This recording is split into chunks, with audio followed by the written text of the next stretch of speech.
Bonjour à toutes et à tous, il est 16 heures. Je vous propose qu'on commence cette rencontre qui va nous mener jusqu'à 17 heures. Bienvenue pour cette nouvelle séance de cette semaine thématique du Club des petites villes de demain qui sera dédiée aux leviers à mobiliser pour agir sur l'habitat patrimonial. Cette semaine thématique a été concoctée avec le ministère de la Culture, l'école de Chaillot, la Fédération nationale des parcs naturels régionaux, la Fondation du patrimoine, Petite Cité de caractère et Sites et cités remarquables de France. Comme vous le savez, hein, l'habitabilité des centres anciens et du bâti en général est un enjeu majeur de revitalisation des petites villes, quelles que soient les orientations stratégiques que vous allez prendre, hein, que ce soit lié à la qualité du logement en tant que tel ou encore à la revitalisation commerciale ou à l'attractivité, par exemple. Le panel d'outils qui existe est très vaste et tous correspondent à différentes réalités et enjeux territoriaux. Donc, on vous propose aujourd'hui, en une heure, de parcourir un panorama des outils réglementaires et des leviers à votre disposition pour agir sur l'habitat patrimonial de votre collectivité avec de nombreux exemples et retours d'expérience. Donc encore un riche programme. Je salue les personnes qui ont survécu au webinaire précédent et qui étaient avec nous il y a une vingtaine de minutes et qui nous passent donc l'après-midi en notre compagnie. On en est ravis et bienvenue aux nouveaux arrivants.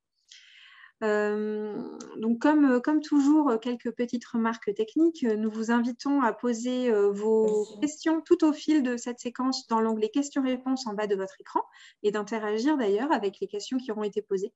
En cas de difficulté technique, adressez-nous un petit message de secours dans le chat et tout au long de ce webinaire, des ressources en ligne vous seront proposées, sachant comme toujours que l'enregistrement sera disponible sur notre chaîne YouTube.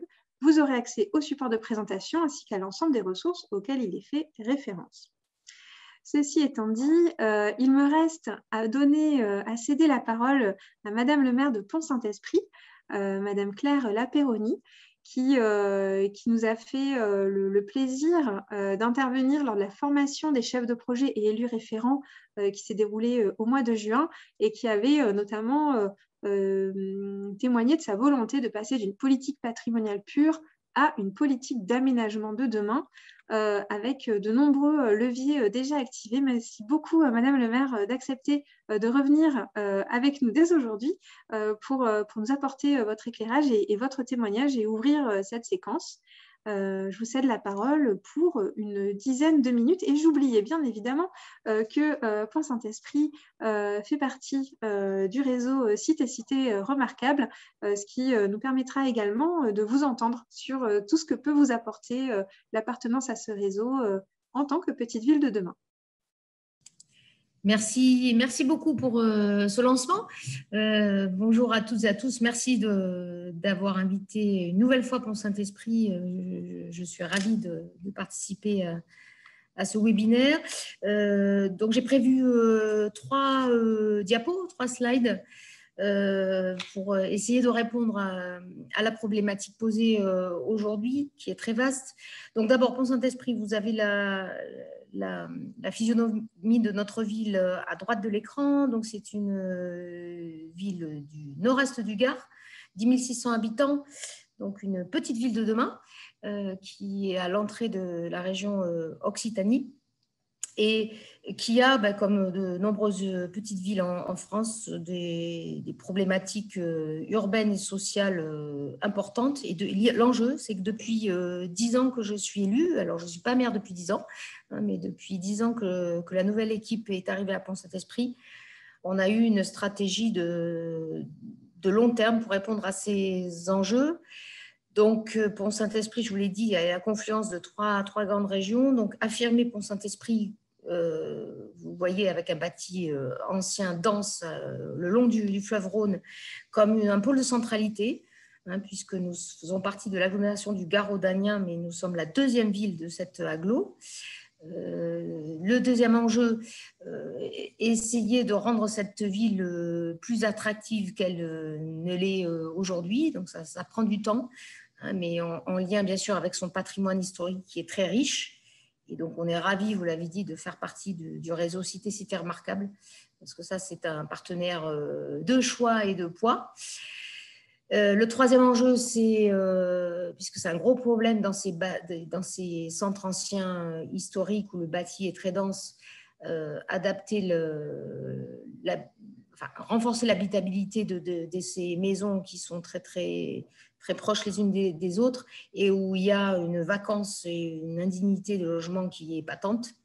Donc, avoir une action forte en ce sens-là. Et puis, le quatrième point, vous le voyez, c'est la transition énergétique. On en parle beaucoup en ce moment, mais c'est là aussi avoir des réponses concrètes pour les habitants pour que la ville, les stratégies d'aujourd'hui soient efficientes aussi demain. Donc, le petit pictogramme, enfin le petit dessin que vous avez en bas à gauche, ça va du macro au micro, c'est-à-dire que on a comme une poupée russe, en fait, un enjeu de poupée russe sur plein de dispositifs. Vous l'avez dit, il y a énormément de dispositifs qui sont à la portée des communes, mais souvent, on ne sait pas par quel bout le prendre. Donc, l'idée, c'est d'être humble, de prendre des choses et puis d'essayer de faire en sorte que tous ces ronds-là soient cohérents. Donc, nous, on est parti du PSMB. Donc, vous voyez le périmètre en rose à droite. Et à partir de ce plan de sauvegarde et de mise en valeur,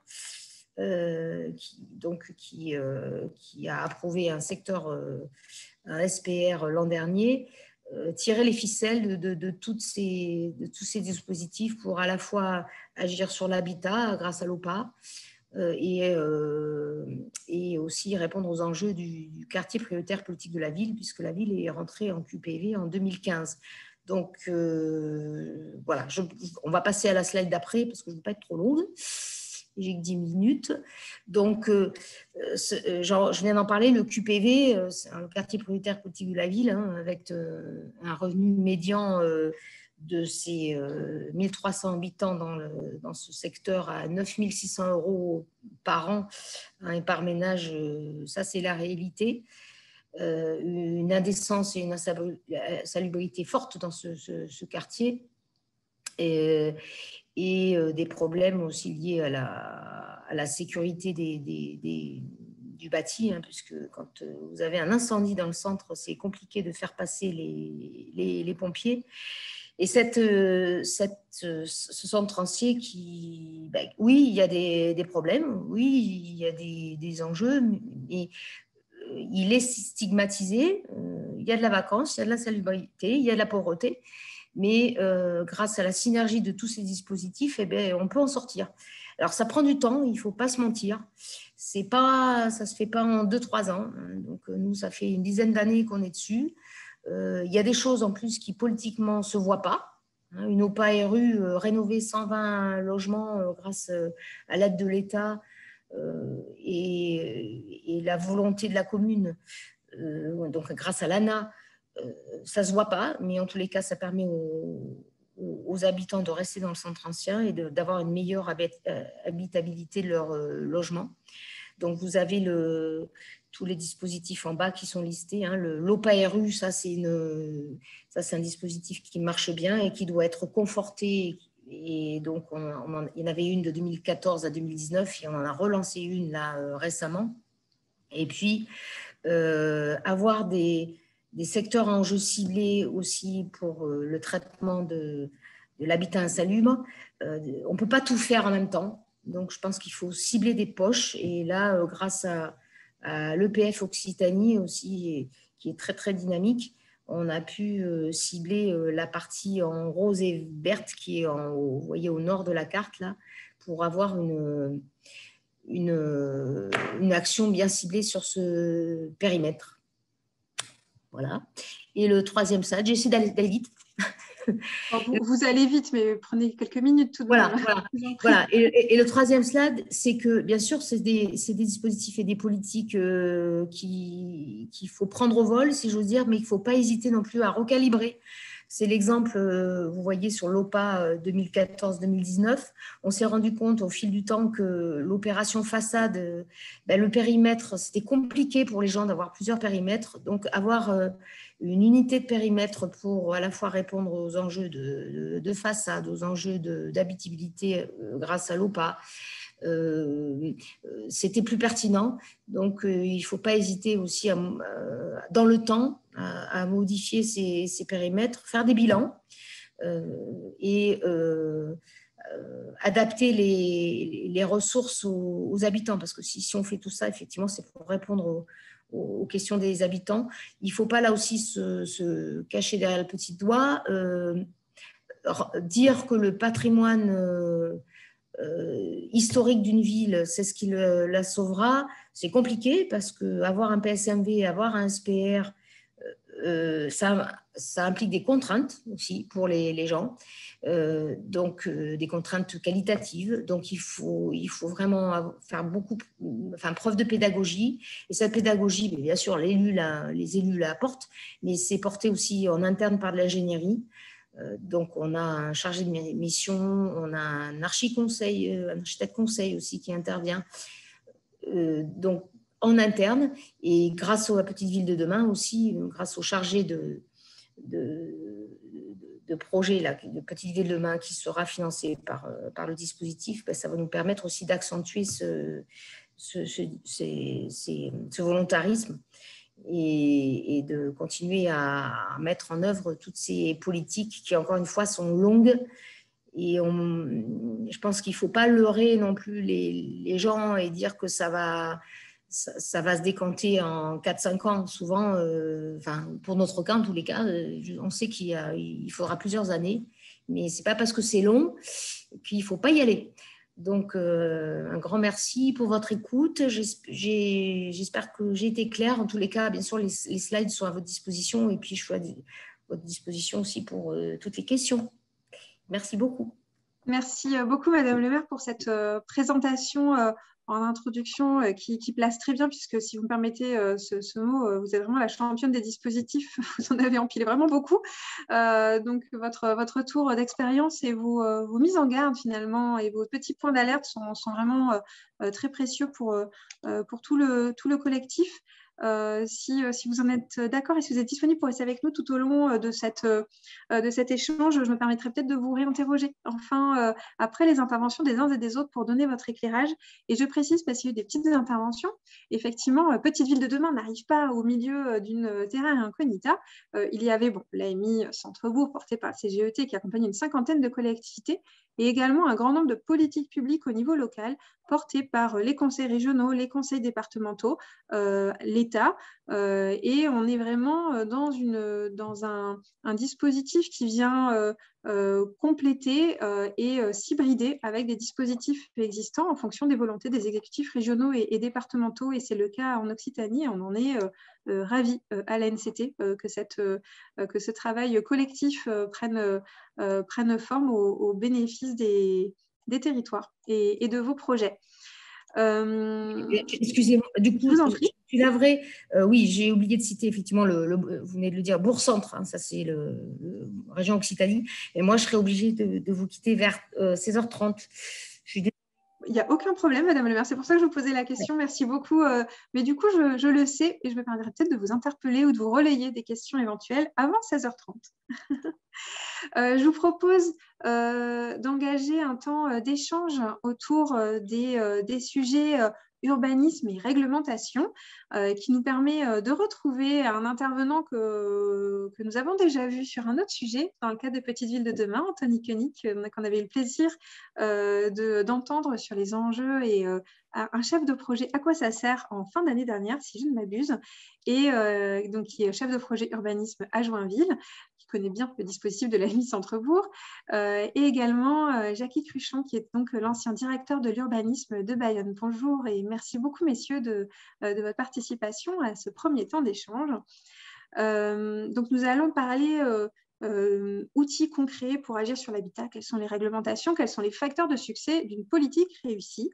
Et j'ai juste un petit doute. Est-ce Héloïse, visualise-t-on la vidéo en direct ou est-ce qu'elle est relayée? Je crois que nous avons C'est Joinville et pas Joigny. Hein. Oh, pardon, je suis un petit peu fatiguée. C'est pas grave. Toutes mes excuses. Je le précise. C'est très joli aussi, Joigny. Hein, mais... C'est pas les mêmes. Héloïse, du coup, on regarde une vidéo maintenant, c'est ça? C'est exactement ça. Et Ok. la vidéo est en train de se lancer. Je suis vraiment navrée de cette confusion. Oui, pas de On va la souci. voir.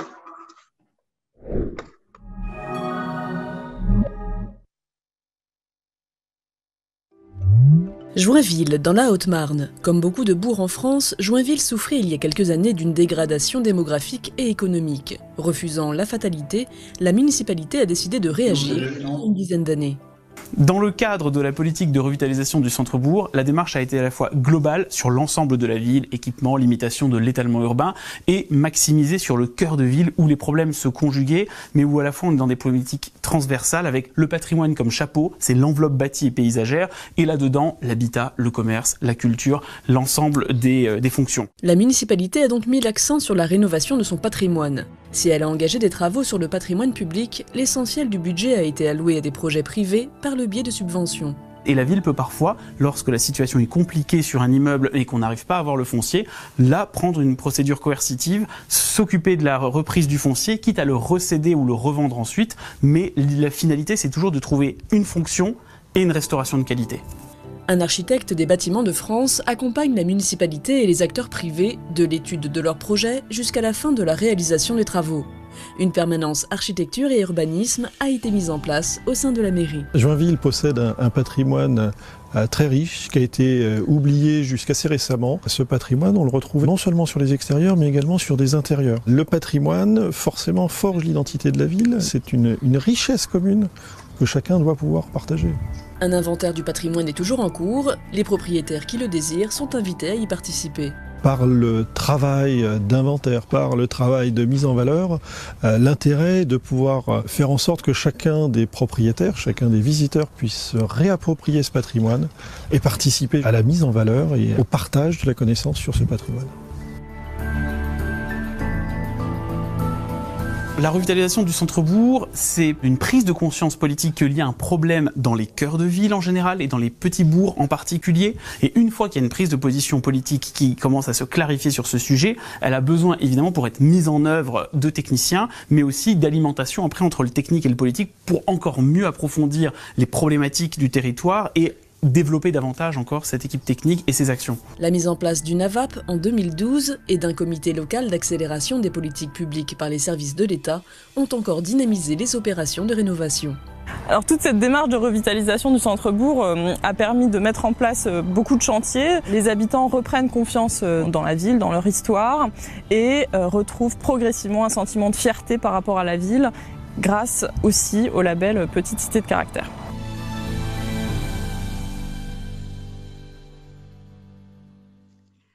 Merci pour votre attention. Du coup, je vous propose pour le déroulé de cette table ronde de l'animer suivant quelques petites questions que nous avons préparées, mais qui ne vous empêchent pas d'en poser d'autres. Donc, une première question pour Anthony Koenig, chef de projet urbanisme à Joinville, en Grand Est. Voilà, pourriez-vous revenir en quelques mots sur votre projet qu'on vient de découvrir en images et l'effet d'entraînement de la dynamique que vous avez lancé? Alors, pour faire simple et court, c'est un projet qui a démarré il y a pas loin d'une dizaine d'années, maintenant 8 ans exactement, dans un contexte assez complexe où le patrimoine, l'architecture, l'habitat n'étaient qu'un des problèmes, d'un problème plus global de dépression économique dans un territoire où il n'y a pas même des relais de croissance à proximité. Voilà, une situation aussi sociale, démographique, économique très complexe dont l'état de l'habitat et du cœur de ville en général n'était qu'un des révélateurs, sur lequel s'était ajouté 40 ans d'étalement urbain, puisque pour faire face à la crise, on a plutôt tendance parfois malheureusement à simuler la croissance en périphérie, ce qui est déjà pas terrible en zone de croissance. Je vous laisse imaginer en zone de décroissance. Ça, c'est pour faire simple, c'est le contexte. Face à ça, on a un maire qui a décidé de se dire, bon, comment on fait? Et qui a été voir d'abord les services de l'État en premier d'ailleurs, et pour décliner un projet opérationnel qui puisse être transversal, avec quand même le patrimoine comme fil conducteur. On avait compris que c'était un enjeu très important pour notre cité, puisque ça pouvait aussi être ce qui porterait la cité dans le futur avec un retour d'une certaine estime de soi et des habitants. Et ça fonctionne. Voilà. Et pour cela, eh bien, il y a eu mon recrutement notamment et la mise en place d'une ingénierie qui a décliné un projet qui s'attaque à l'ensemble des problématiques qui touchent le bâti, l'habitat, le commerce, le patrimoine, etc., dans lequel on décline de l'opérationnel, aussi bien incitatif, OPA-RU, campagne de ravalement classique par exemple, que coercitif, opérations de restauration immobilière, campagne de ravalement obligatoire, arrêtés divers et variés. Et ce n'est pas un outil qui nous permet en fait d'y arriver très bien, mais c'est l'ensemble des outils disponibles qui permet d'utiliser le bon. J'irais dire pour caricaturer que si la route est un petit peu cabossée chez nous, au moins on a déjà acheté un véhicule qui permet déjà de bien conduire. C'était le début pour pouvoir ensuite peut-être travailler sur la route. Je ne sais pas si je suis assez clair, mais c'est un petit peu voilà, le contexte global qui n'est pas extrêmement éloigné de celui de Pont-Saint-Esprit, à la différence peut-être que notre région et notamment notre département a connu de manière générale une baisse continue de la croissance, y compris démographique, depuis 30 ans. Merci beaucoup. Je vais donner la parole à Madame la Perroni pour répondre à une des questions qui rejoint un peu les enjeux qu'on va aborder, qui a été posée par Monsieur Goffet. Qu'entendez-vous par PLU de transition quand on parlait d'outils? Un PLU, c'est un outil, c'est un levier à part entière. Madame le maire, vous nous avez indiqué vouloir répondre à l'oral à cette question, donc je vous cède la parole et votre micro est coupé. Oui. J'espère que je vais pouvoir répondre déjà. En fait, quand on est arrivé en l'équipe là avec mon prédécesseur en 2011, il n'y avait pas du tout de document d'urbanisme. Donc, le PLU transition, c'est-à-dire que le PLU a été adopté en 2015. Du coup, on est arrivé en 2011. Oui, il était adopté en 2015. Transition, l'expression, c'est que c'est un PLU qui était déjà peut-être un peu novateur à l'époque, c'est-à-dire que dès 2015, on a restitué 70 hectares de mémoire à la partie agriculture. On a recentré, enfin, on a fait des OAP assez volontaristes pour éviter l'étalement urbain. Cadré grâce à cet outil d'urbanisme assez classique finalement, déjà cadrer un peu les orientations de la ville de demain. Et dans un deuxième temps, le PSMB, qui s'est substitué bien sûr au PLU et qui s'est concentré sur le centre ancien et le Rhône, et le fleuve Rhône, parce que c'est du patrimoine naturel important, a permis de figer, entre guillemets, cette situation. Donc, je ne sais pas si je suis très claire, mais la transition, c'est ça, c'est-à-dire on partait de rien, et il a fallu, dès 2011 et l'approuver en 2015, avoir des orientations bien précises sur la densification des dents creuses et le non-étalement urbain de la ville. Merci beaucoup, effectivement, en tout cas, de ce témoignage aussi. Finalement, ces outils de planification sont aussi des outils à votre main et qu'il ne faut pas forcément voir comme des objets figés qu'on adopte une fois pour tous, mais qui peuvent se suivre et vous témoignez bien comment on fait quand on part d'un territoire où il n'y en a pas pour aller vers ce qui convient au territoire. Déjà, on ne le trouve pas forcément du premier coup. Et puis, effectivement, d'accepter différentes étapes qui permettent de bâtir progressivement le projet de territoire et puis aussi de travailler sur l'adhésion de la population et l'effet d'entraînement qu'évoquait M. Koenig et qui faisait d'ailleurs l'objet d'une des questions qui vous était adressée. Ça me permet de faire le lien avec une autre question sur laquelle on aurait souhaité entendre M. Cruchon. Là, sur le volet SPR, quel lien feriez-vous entre la mise en place d'un SPR et un projet de territoire petite ville de demain? J'ai presque envie de commencer par une anecdote. C'est-à-dire que quand à Bayonne, des élus de la majorité de l'opposition demandaient mais quel est l'intérêt du SPR, à Bayonne, il y a 3 quartiers strictement identiques. Même histoire, même chronologie, même architecture, même patrimoine. 2 en sont en SPR, le 3e ne l'est pas. Il suffit d'aller dans le 3e quartier, de rentrer dans les immeubles, de regarder comment étaient traitées les façades, les logements, les intérieurs, pour comprendre de suite quel était l'intérêt. Site patrimoine remarquable. Donc, ça suffisait, c'était vraiment instantané. Le classement de SPR, c'est une reconnaissance d'un patrimoine architectural, urbain, paysager. Mais c'est aussi l'appropriation, et Madame la Perroni vient de témoigner, de ce patrimoine-là par la collectivité, d'un engagement de longue durée. Un engagement pour mettre en place un projet qui va à la fois allier des dimensions patrimoniales, urbanisme, environnementales, enjeux sociétaux, etc. C'est une ambition. J'aime pas beaucoup le mot de contrainte, Madame la Perroni. Hein. Je pense que c'est une ambition pas facile, mais il faut vraiment le prendre comme un projet ambitieux. Hein. Et il ne faut surtout pas considérer le cœur de ville comme un monument historique. En aucun cas. Hein. C'est un organisme vivant, donc il faut faire le point sur ses forces et ses faiblesses, hein, de façon à chercher la meilleure façon de le protéger, de le valoriser. Mais il faut vraiment le prendre comme quelque chose qui est en mouvement, mais sur lequel on a un vécu pour s'appuyer, hein, sur lequel on s'appuie. Et même quand le SPR ne concerne pas tout le territoire, hein, donc on a soit c'est souvent un cœur de ville avec son environnement, mais on a des villes qui sont entièrement SPR, on a même des SPR intercommunaux. Hein. Il n'empêche que le SPR, il est le cœur, il est l'identité de ce territoire-là. Donc il fait référence quelque part, et de manière tout à fait naturelle, au propre comme au figuré, il est le centre du projet. Donc nécessairement, le travail qu'on va faire d'appropriation de connaissances va entraîner. J'aime bien le mot de PLU transition. C'est aussi cette notion-là qui peut faire évoluer le document. Hein. Les documents, il y a d'autres documents, il n'y a pas qu'au niveau du SPR, il y a le PLU autour, voire même dedans. Et donc, c'est par rapport à ça qu'on va pouvoir développer un projet de moyen et long terme, hein, en s'appuyant sur le patrimoine, pas que, mais en s'appuyant sur le patrimoine qui, et je crois que Joinville en témoigne, hein, quand tout s'en va, qu'est-ce qui reste? Il reste le patrimoine. Donc, c'est l'ultime richesse et que celle-là ne partira jamais, sauf si on la laisse se dépérir. Par contre, ça, c'est une autre difficulté. Hein, donc, voilà.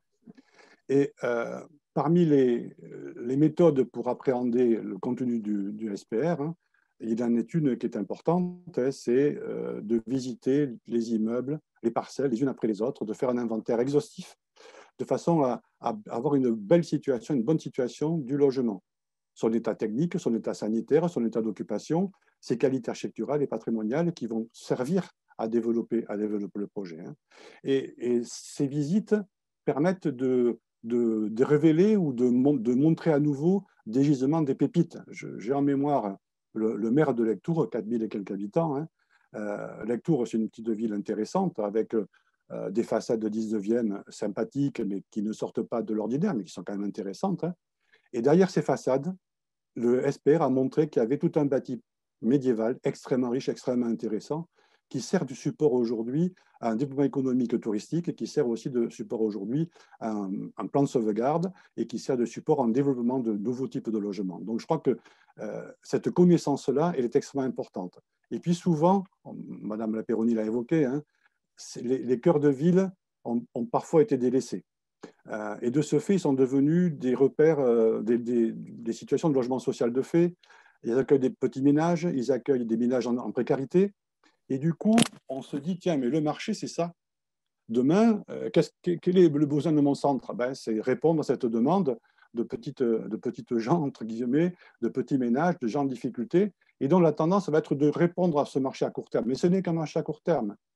Et le site patrimonial remarquable, parce qu'il se projette dans l'avenir, il va pouvoir orienter les politiques de logement, non pas pour obéir à ce marché qui va fossiliser l'offre de logement. Si on ne fait que du petit logement, on est mort. Dans 10, 15 ans, 20 ans, ce centre-ville-là ne pourra pas se régénérer. Par contre, si on met en place un bon travail d'animation, de travail de connaissance et de valorisation, on pourra produire du logement de qualité, du logement très différent, du logement de mixité, et donc de pouvoir attirer dans le futur des ménages avec de nouvelles ressources, des ménages avec des enfants, etc. etc. C'est long, c'est compliqué, ça a été évoqué, hein, c'est difficile, mais j'avais rencontré un élu à qui j'avais dit, si vous voulez y arriver, la qualité, et peut-être que vous y arriverez, c'est pas sûr, mais si vous ne tentez pas ça, vous n'y arriverez jamais, ça c'est sûr, quoi. Merci beaucoup pour ce message. Effectivement, à la fois la vision, la nécessité d'avoir un cap. Je retiens aussi de vos témoignages l'importance du diagnostic initial sur lequel vous pouvez être accompagné. On y reviendra dans le cadre du programme Petite Ville de demain en particulier. La notion de temps long sur lequel Madame le maire à commencer et sur lequel vous avez bien tous insisté. Effectivement, le Point Petite Ville de demain est là pour faire un peu de compagnonnage avec vous sur la durée de votre mandat. L'histoire a commencé avant, elle continuera après. En tout cas, on est là pour vous aider au mieux sur la durée de ce programme qui s'inscrit sur 6 ans. Et puis également, un peu en filigrane, les enjeux d'acceptabilité, avec plein de façons de l'appréhender, mais qui est crucial. Et je me permets peut-être un point que vous avez évoqué, mais que je crois que M. Koenig avait évoqué dans un précédent webinaire, la notion des petits pas et de savoir faire la preuve par la démonstration, à la fois d'engager, de faire agir au service du patrimoine la population. Il y a plein de façons de le faire, au-delà de la communication, mais engager dans une action collective, parce que finalement, on s'occupe mieux de choses auxquelles on a contribué à façonner. Et puis, voilà, accepter qu'il y a du temps long et la nécessité de prouver, parfois de faire des petits pas et d'améliorer, de ne pas hésiter à s'engager dans l'action, même si le temps sera long et qu'on ne va pas forcément trouver la meilleure solution, le meilleur outil tout de suite. Mais on est là collectivement pour vous aider, pour en débattre. Et il y a un point qui est ressorti très clairement hier et juste avant, lors de l'échange précédent de la part de différents élus, c'est l'enjeu du collectif. Finalement, une commune, vous n'êtes pas seul, vous savez bien, vous êtes dans un écosystème et on voit bien qu'il y a un vrai enjeu à savoir s'entourer d'un collectif qui saura vous aider, qui va pouvoir vous apporter des compétences institutionnelles, des compétences techniques. Madame le maire, je ne sais pas si vous avez encore 1 ou 2 minutes pour nous, juste si vous voulez réagir sur ce point, et puis peut-être Anthony Koenig, si vous voulez réagir sur cet enjeu du collectif, et finalement, quel conseil vous donneriez, qui aller chercher, qui ne pas oublier autour de la table.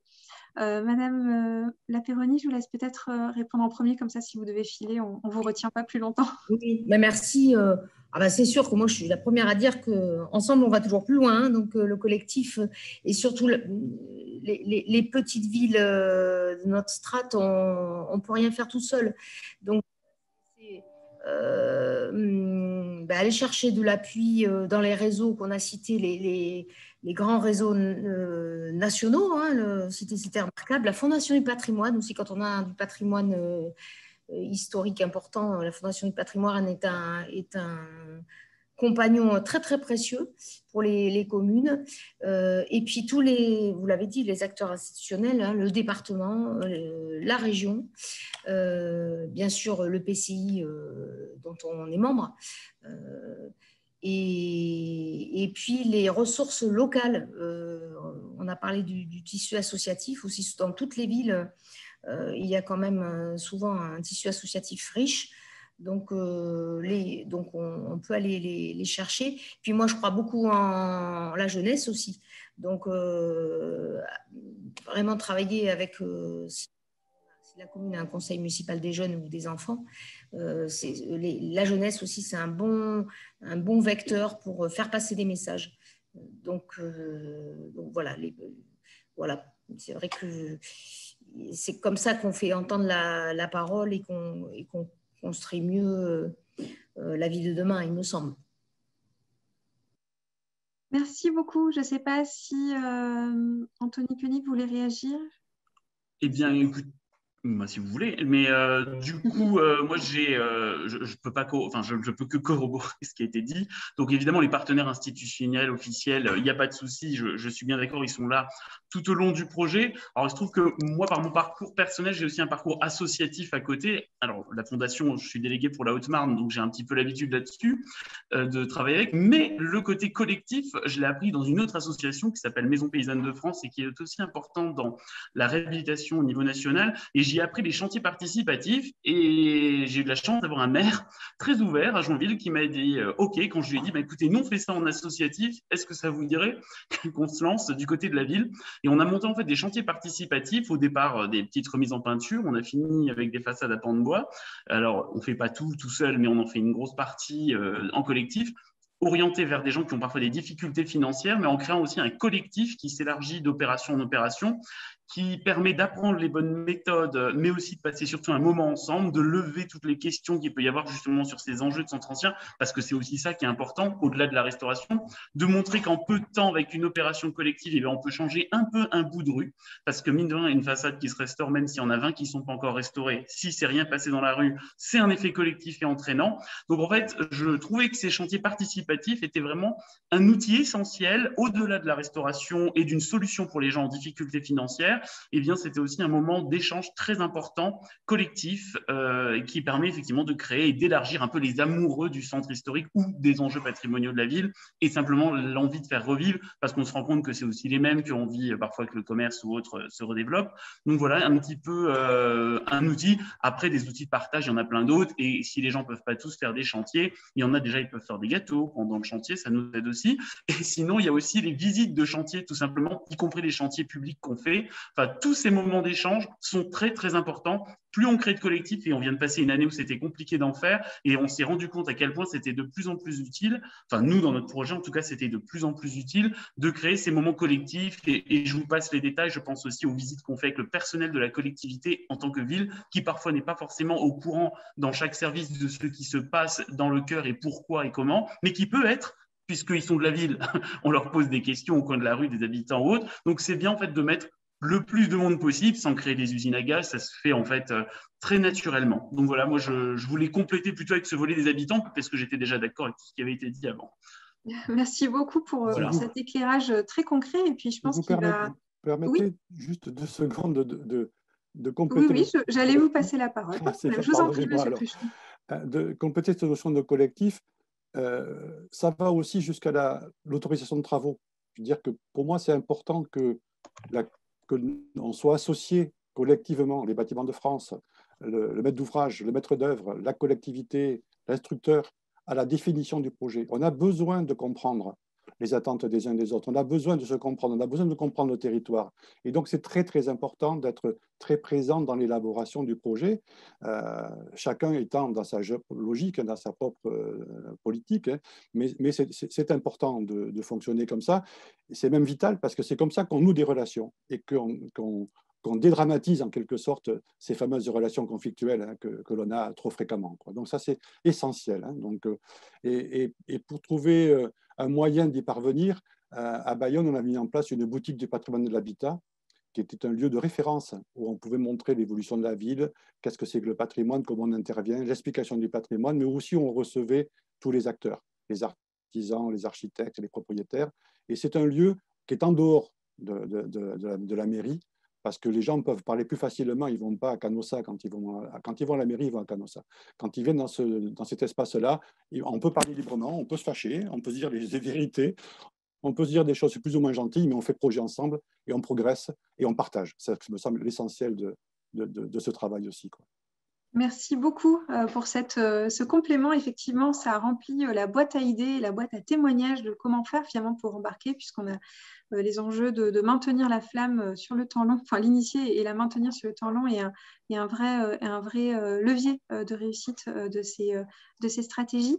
Je vous propose de poursuivre autour d'une discussion autour des leviers à actionner avec un éclairage du président de la communauté de communes du Clunisois en Bourgogne-Franche-Comté.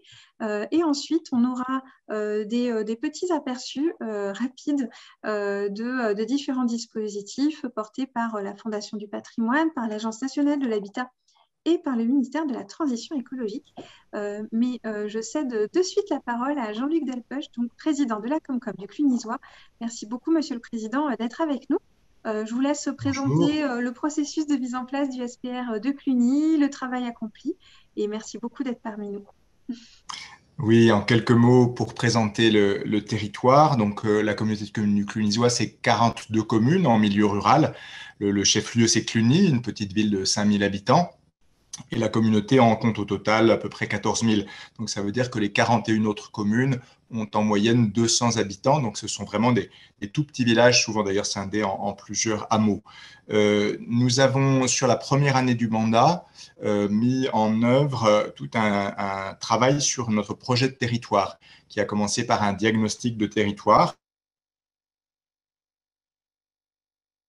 Après un mois, par le conseil communautaire, après, je dirais, plusieurs dizaines de réunions, 75 je crois au total, où malgré la période de pandémie, nous avons réussi à travailler collectivement sur ce projet à partir du diagnostic, avec un objectif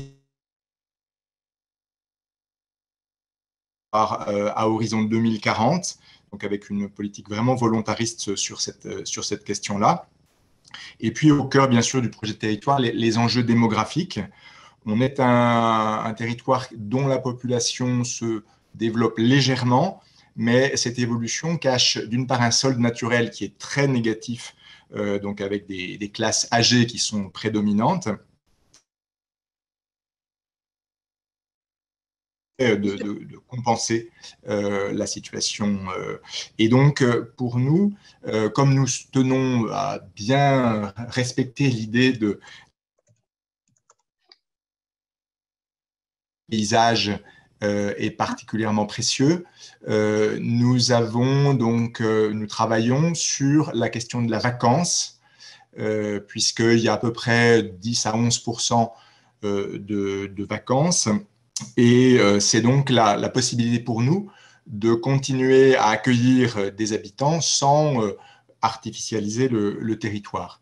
Et donc, c'est là-dessus que nous travaillons, notamment à travers, Cluny est doté d'un PSMV, mais donc nous avons au niveau communautaire un PIG, un programme d'intérêt général sur l'habitat, dont la particularité est d'être en régie. Nous avons donc embauché les personnes qui animent ce PIG, et en particulier, le PIG est dirigé par une architecte qui est chez nous en même temps qu'elle anime le PIG. Elle fait sa thèse de doctorat en architecture et qui porte justement sur le rôle de l'architecte en milieu rural. Ce PIG, d'ailleurs, est susceptible d'évoluer prochainement en OPH, couvrant en fait l'ensemble du territoire communautaire. Et donc, c'est dans cette dynamique-là que se passe donc la candidature qui a été validée de la communauté et de Cluny au dispositif Petite Ville de demain, qui va nous permettre de compléter notre dispositif. Et en travaillant non seulement sur Cluny, le chef-lieu, mais aussi sur le réseau en fait, de villages, l'idée étant de beaucoup travailler sur une meilleure répartition des commerces et des services sur l'ensemble du territoire, de façon à ce que, s'il y a croissance de la population, ou tout au moins maintien de cette population, elle se fasse en bon rééquilibrage entre ce qui se passe dans les petites communes et dans la ville-centre, parce qu'il nous semble que c'est nécessaire à l'équilibre de ce territoire très, très précieux et dans lequel un des handicaps sont les distances des villages par rapport au commerce et aux services qui sont plutôt concentrés sur Cluny. Cluny n'étant lui-même pas très central en fait sur le territoire. Donc voilà un petit peu les enjeux et la démarche volontariste dans laquelle notre territoire est lancé en très bonne harmonie entre la ville-centre et la communauté de communes. Voilà, je n'en dirai pas beaucoup plus pour laisser du temps au débat et aux échanges. Merci beaucoup, Monsieur le Président. Je vous propose qu'on prenne de suite les interventions courtes de nos trois grands experts qui vont parler pour la Fondation du patrimoine, l'ANA et le ministère de la Transition écologique. Et je me permettrai peut-être de vous interpeller à l'issue de ces trois présentations pour avoir votre réaction, vos recommandations peut-être, si ça vous convient. Et du coup, sans plus tarder, je vais céder la parole à Alexandre Zouglaris, qui est secrétaire général de la Fondation du patrimoine, que vous retrouverez également demain en introduction de notre séance consacrée aux économies locales et au patrimoine comme levier de développement des territoires. Mais Alexandre, aujourd'hui, ça nous intéressait de vous entendre sur les dispositifs de la Fondation du patrimoine, comment les petites villes de demain peuvent y accéder, qu'est-ce qu'elles vont y trouver. Merci par avance de votre éclairage. Merci beaucoup Juliette, bonjour à tous. Alors je vais essayer d'être très synthétique parce que le temps tourne et puis normalement il y aura une courte présentation qui vous sera envoyée. Je ferai peut-être un focus, si vous me le permettez, sur le label de la Fondation du patrimoine parce qu'il correspond et il apporte une réponse à un certain nombre de points qui ont été évoqués, celui de la lutte contre l'étalement urbain et celui de la redynamisation, du renforcement de l'attractivité des centres-villes ou centres-bourgs, et notamment dans le cadre du programme Petite Ville de demain. Donc, Le label de la Fondation du patrimoine, donc il est défini dans le Code du patrimoine, article L 143.2, pour ceux qui s'intéressent au code. Il vise, si vous voulez, c'est un dispositif de défiscalisation qui est mis à disposition des propriétaires privés qui engagent des travaux de rénovation des parties essentiellement extérieures de leur bien patrimonial, de leur bien d'habitation souvent. Et l'intérêt de ce dispositif, c'est qu'il permet d'accompagner une politique de rénovation, on a parlé de Pont-Saint-Esprit ou de Joinville, d'accompagner l'embellissement, finalement, c'est un peu un terme qu'on utilise, l'embellissement d'un centre-ville et d'un centre-bourg. Ce dispositif de label, il concerne des communes de moins de 20 000 habitants, ou des sites patrimoniaux remarquables pour des communes au-delà de 20 000 habitants, et il est quand même validé, il y a un programme de travaux qui est validé par un architecte des bâtiments de France, mais nous, on insiste auprès des élus qui sont présents aujourd'hui sur l'intérêt de ce dispositif pour participer à la redynamisation de ce centre-bourg. L'exemple qu'on peut mettre en avant, je l'ai choisi volontairement en dehors du programme PVD, c'est la ville de Morlaix qui, sur une quinzaine d'années, a développé et a mis en place, en soutenant financièrement ce dispositif, plus de 43 labels dans son secteur patrimonial remarquable. Donc, il y a un effet de levier d'embellissement qui est très fort. Et dans le cadre du programme Petite Ville de demain, le ministère de la Cohésion des Territoires, l'Agence nationale de la cohésion des territoires, accompagne la mise en place d'au moins 100 labels pour cette année, en 2021, dans des communes Petites Villes de demain. Dans ce cadre-là, je n'ai pas parlé du dispositif de défiscalisation, mais enfin, vous n'entrera peut-être pas dans ces détails, mais si vous voulez, le soutien financier qui est apporté aux propriétaires qui font ces travaux est très fortement augmenté, ce qui veut dire que l'intégralité des travaux qu'ils engagent peuvent être défiscalisés. Donc, on voit le levier très, très fort que ça peut entraîner. Il y a un dispositif qui existe. Moi, ce que je peux vous inciter à faire, c'est de vous rapprocher des délégations de la Fondation pour essayer de pouvoir profiter de ces labels. Il en reste. Il y a encore des délégations et des régions dans lesquelles on peut obtenir un label de la Fondation du patrimoine et ainsi faciliter l'embellissement de sa commune. J'ai essayé de faire court, mais je répondrai aux questions bien volontiers. Merci beaucoup. Là. Il y a un bruit de robot terrible. Merci beaucoup, Alexandre, pour cette présentation tambour battant du dispositif label dans le panel assez large d'intervention de la Fondation du patrimoine. Vous retrouverez dans le fil de discussion un lien vers une fiche de présentation de ce dispositif. N'hésitez vraiment pas à regarder, comme le disait Alexandre, à vous rapprocher de vos délégués territoriaux de la Fondation du patrimoine. Ça peut être un vrai coup de pouce pour enclencher de la beauté, l'embellissement des habitats privés. Et on est très heureux que ce partenariat se déploie et on espère qu'il portera ses fruits rapidement. En tout cas, on aura l'occasion de revenir très prochainement sur ces réalisations et votre retour aussi sur la perception par les habitants de ce beau dispositif. Du coup, on va continuer. Alexandre, si jamais il y avait des questions, je vous réinterrogerai et je donne la parole à Véronique Tirant, qui est responsable quartier ancien et aménagement à l'Agence nationale de l'habitat. Alors, l'ANA est un des partenaires financiers du cœur de réacteur, si je peux m'exprimer ainsi, du programme Petite Ville de demain et intervient à de nombreux titres.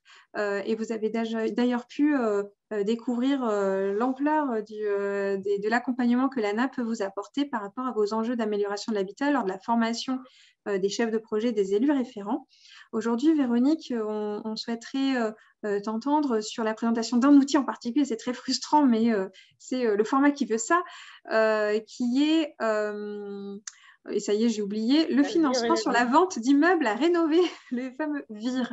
Véronique, je te laisse la parole avant de dire des bêtises sur ce dispositif. Oui, merci Juliette. Effectivement, encore de beaux acronymes dont nous sommes familiers à l'ANA. Donc la VIR et la DIF, on peut peut-être passer à la slide suivante parce que je pense que notre temps est compté. En fait, c'est deux dispositifs qu'on a mis en place et qui sont ciblés sur des immeubles entiers et qui sont ouverts à des opérateurs diversifiés, c'est-à-dire tout opérateur qui interviendrait sur la réhabilitation des opérateurs publics, parapublics comme des SPL, des EPL, des SEM, ou privés, c'est-à-dire des promoteurs qui sont habitués en fait à intervenir dans l'ancien. Alors qu'est-ce que ça veut dire VIR et DIF? VIR, c'est la vente d'immeubles à rénover. Donc, ça veut dire, en clair, c'est juste acquérir un bien, le réhabiliter et ensuite le vendre avec une proportion qui est dédiée à l'accession sociale à la propriété ou à des bailleurs qui viendraient à conventionner leur logement. Et la DIF, en fait, c'est un dispositif différé. Donc, c'est un dispositif immobilier et foncier qui, lui, même processus, acquisition, travaux de réhabilitation, pour un portage locatif pendant 9 ans et un portage avec un conventionnement de logement. L'intérêt de ce dispositif, c'est comme je disais, c'est d'ouvrir à des opérateurs, des professionnels de la profession. Je pense que l'objectif, c'est vraiment de contrôler la qualité de ce qui est fait, c'est-à-dire qu'on parle de patrimoine, alors avec un patrimoine qui est un bien commun, qui est le patrimoine architectural, paysager, culturel, mais il y a un patrimoine privé qui est celui des propriétaires et qui doit être aussi pérennisé et la qualité est importante. Donc, ce que permet la VIR et la DIF, c'est aussi de pouvoir contractualiser comme en VFA, par exemple, la qualité et les prestations et ainsi l'acquéreur, lui, a un pouvoir plus important sur la garantie de sortie de la qualité de ses logements. Et ça, c'est un des éléments qui nous paraît très important, c'est ce que permet la VIR notamment, c'est de faire appel à des maîtres d'ouvrage professionnels, comme je le disais, et aussi réguler le marché locatif privé sur 2 aspects. Quand vous êtes dans un marché détendu, vous pouvez, par exemple, intervenir avec des bailleurs sociaux et qui vont pouvoir faire venir une population qui n'a pas l'habitude d'ailleurs d'habiter dans des éléments patrimoniaux. Et ça aussi, je pense que c'est important dans la diversification et la mixité sociale qu'on peut apporter dans les cœurs de ville. C'est aussi des effets leviers, c'est-à-dire ça peut être de premières opérations dans des marchés détendus. On entendait tout à l'heure les stratégies qui étaient sur Pont-Saint-Esprit, sur Joinville. Je pense que c'est tout à fait ça. Ces dispositifs, ils peuvent tout à fait s'inscrire dans ce genre de processus. Et dans les marchés tendus, à l'inverse, effectivement, c'est de pouvoir introduire de la mixité sociale et de l'habitat conventionné. Alors, on peut passer à la suivante pour expliquer le dispositif. Ces dispositifs sont en fait, pour le DIF intervient dans les opérations de revitalisation de territoire et la VIR à la fois dans les ORT, mais aussi quand vous êtes dans un dispositif au PARU, comme c'est le cas notamment, je l'ai vu sur les 2 exemples qui nous ont été présentés. Donc, vous intervenez sur des immeubles qui sont entiers. Ça, c'est aussi important, ça évite aussi l'effet progressif des marchands de sommeil et aussi de garantir la qualité globale des interventions dans l'immeuble. On parle d'immeubles avec usage d'habitation principale à hauteur de 50%. Et puis, c'est des immeubles vacants ou dégradés, donc c'est un peu plus souple que lorsque vous intervenez sur de la RHI Tirourie, puisque vous n'avez pas d'obligation d'arrêter péril. Cependant, le dispositif peut intervenir après une RHI Tirourie qui est évoquée tout à l'heure. Les taux de subvention qu'on apporte et donc qui peuvent faire levier dans le cadre d'une réhabilitation interviennent sur les travaux, ils sont porteurs de projet. Donc, c'est un taux de 25% de subvention avec un plafond de 100 000 €, donc ce qui correspond à 225 000 € de plafond de subvention avec un autre plafond qui est de 1 000 € hors taxe du mètre carré.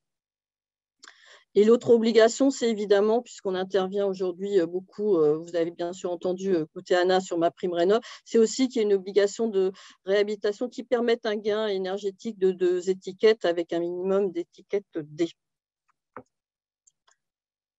La suivante. Donc, effectivement, le DIF, c'est ce que je disais tout à l'heure, c'est une mise en location sur 9 ans avec un conventionnement de l'ANA et puis la VIR, effectivement, c'est une vente dans le cadre d'une accession sociale à la propriété avec, en fonction du marché aussi, je pense que ça c'est important, c'est-à-dire que c'est pas, ces éléments de taux sont, enfin, en tout cas de proportion, sont variables en fonction de votre marché de l'habitat et peuvent s'adapter. Donc, on a des systèmes dérogatoires qui pourront effectivement tenir compte de votre marché de l'habitat et pouvoir avoir un dispatchage entre ce qui est de la vente et de la mise en location.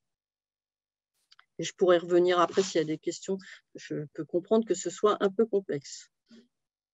Voilà. Merci beaucoup, Véronique. Effectivement, les dispositifs sont variés, peuvent sembler complexes d'abord, mais en réalité peuvent vraiment vous accompagner au mieux. Donc, bien évidemment, vous avez à disposition nous et Véronique sous la main pour lui poser vos questions et des modules de formation complémentaires pour les chefs de projet qui le souhaiteront sur le volet habitat. Et également, vous avez dans vos territoires des interlocuteurs, puisqu'autour du préfet de département et des sous-préfets, les directions départementales des territoires en particulier sont vraiment à votre écoute pour vous aiguiller, vous épauler au mieux dans ces différents dispositifs. Donc, n'hésitez pas. En tout cas, sachez que ces dispositifs existent, que comme Véronique vous a présenté, vous pouvez les mobiliser. Ils peuvent vraiment répondre à des enjeux majeurs que vous rencontrez. Donc, on espère que cela vous aura mis en appétit. Et nous allons poursuivre avec David Laboret au sein du ministère de la Transition écologique qui va vous présenter le dispositif dit de Normandie, du nom de son auteur, de Normandie dans l'ancien, et sa place dans les fameuses ORT. David, je vous laisse la parole. Oui, bonjour, bonjour à tous. Donc, le dispositif du De Normandie dans l'ancien, c'est une aide fiscale à la rénovation des logements en vue de leur location, qui a été créée à l'occasion effectivement des opérations de revitalisation de territoire, la loi Elan. Donc c'est un dispositif fiscal qui est favorable à la rénovation de l'habitat ancien. Et on sait que c'est compliqué de rénover dans l'ancien, on sait que c'est difficile de trouver des équilibres d'opération. Donc l'idée, c'est vraiment de solvabiliser des propriétaires qui vont acquérir en vue de louer. Donc c'est une réduction d'impôt qui est de 12 à 21% en fonction de la durée d'engagement de location, avec un montant maximal de 300 000 euros sur lequel, donc c'est l'assiette finalement, sur laquelle va être attribué un taux de cette réduction d'impôt. Il y a quelques règles, notamment que les travaux soient suffisamment conséquents pour transformer l'habitat et le requalifier, donc c'est au moins 25% du coût d'opération. Et les travaux concernés sont relativement larges puisqu'il s'agit de créer des nouvelles surfaces, de rénover, de moderniser, d'assainir des surfaces existantes, voire d'intervenir sur des surfaces annexes.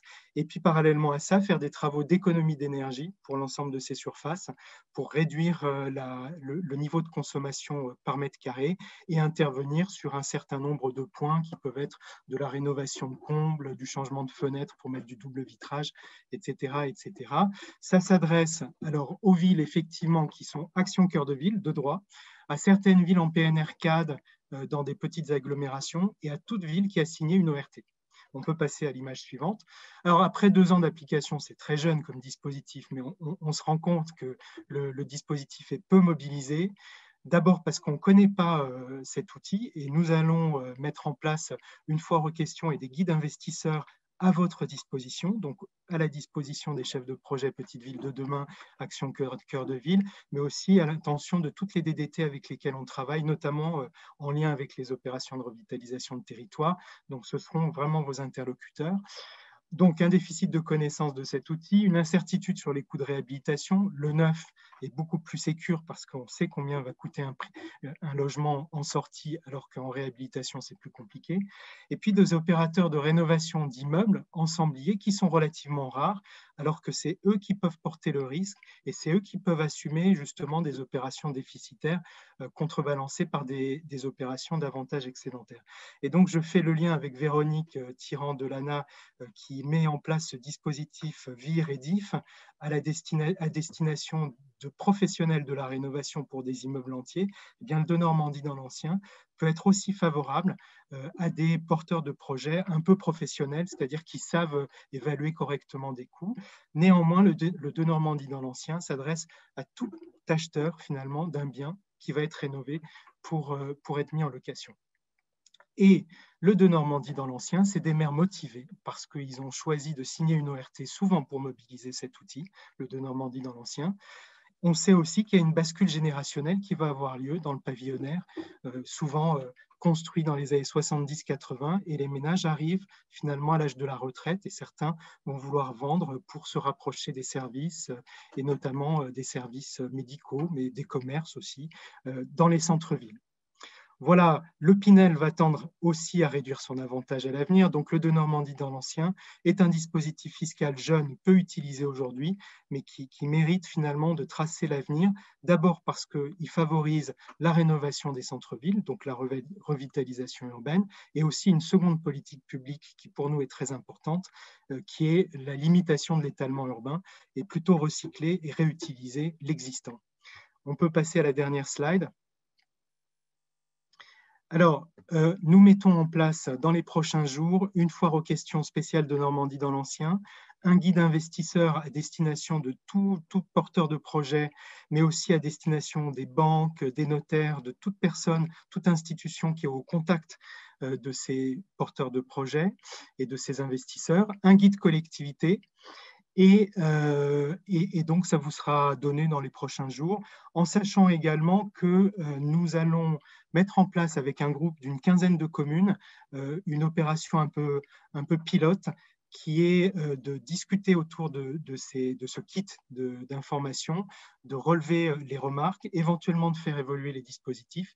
Et donc, d'ici fin septembre, début octobre, on organisera avec ces 15 villes des webinaires avec tous les acteurs locaux, cet écosystème, et on fera une restitution d'ici 5 ou 6 mois. Donc c'est un dispositif vivant, on le favorise, c'est un petit peu notre objectif parce qu'on veut favoriser le développement des opérations de revitalisation de territoire, qu'on sait que les opérations de revitalisation de territoire ont des effets juridiques favorables à leur revitalisation, d'abord sur le commerce.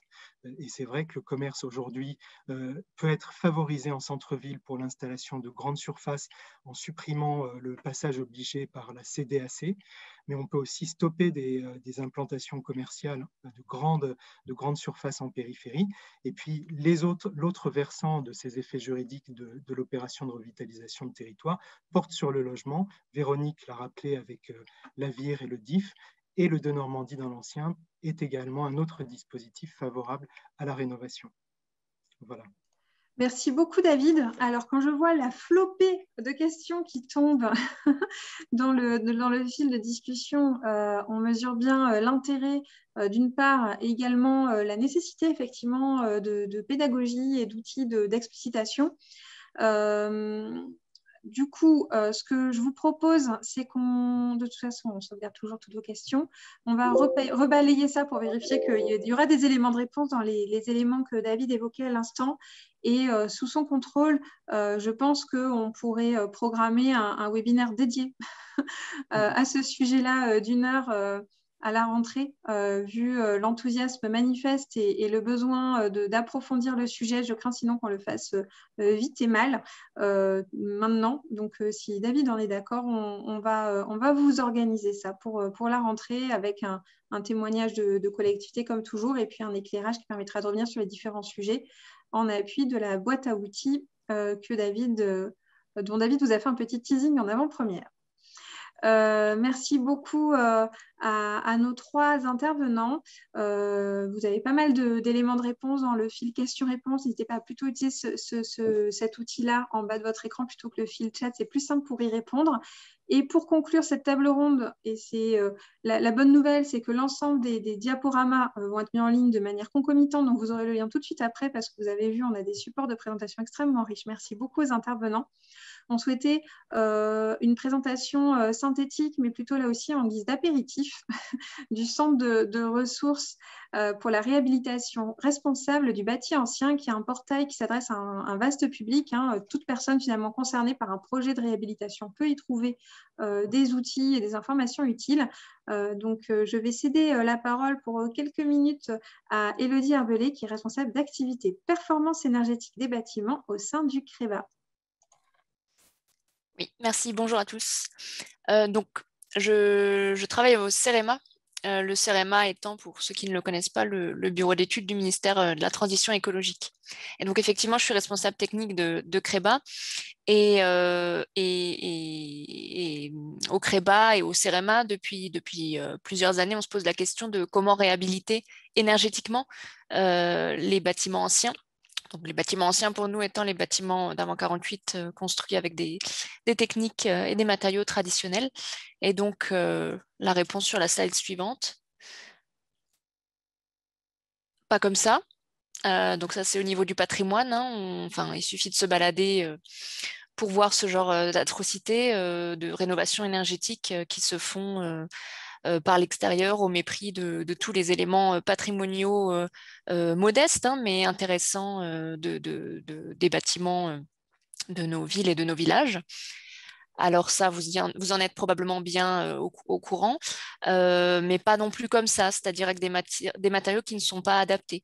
On sait que certains isolants, pour ne pas les citer, les polystyrènes, les polyuréthanes ne sont pas adaptés. Donc voilà, après avoir résolu vos problèmes politiques, vos problèmes financiers, en fait, je suis désolée de vous dire qu'il y a aussi des problèmes ultra techniques qui concernent les matériaux à utiliser pour faire la rénovation énergétique. Et donc le CREBA est un peu là pour ça et un peu là pour vous aider et comme vous l'avez dit en introduction, pour aider n'importe qui, mais à répondre à ce genre de questions, quel type de travaux faire, quels matériaux utiliser pour ne pas mettre en danger le bâtiment. Et donc le CREBA, c'est finalement un ensemble d'organismes qui se sont mis ensemble pour répondre à cette problématique. Et eh bien, vous voyez parmi les partenaires, notre partenaire d'un peu toujours, Cité Remarquable de France, mais il n'y a pas que. On a aussi essayé dans le CREBA de faire cohabiter les ingénieurs et les architectes pour qu'ils puissent discuter ensemble et faire avancer ce problème de la réhabilitation énergétique.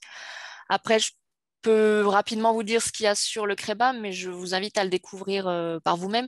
Donc, tout est disponible sur le site www.creba.fr, tout est gratuit. Donc là, je vais passer vite. Vous trouverez des retours d'expérience. Donc, ça vous montre que c'est possible de faire de la réhabilitation énergétique respectueuse du patrimoine et qui ne crée pas de pathologie.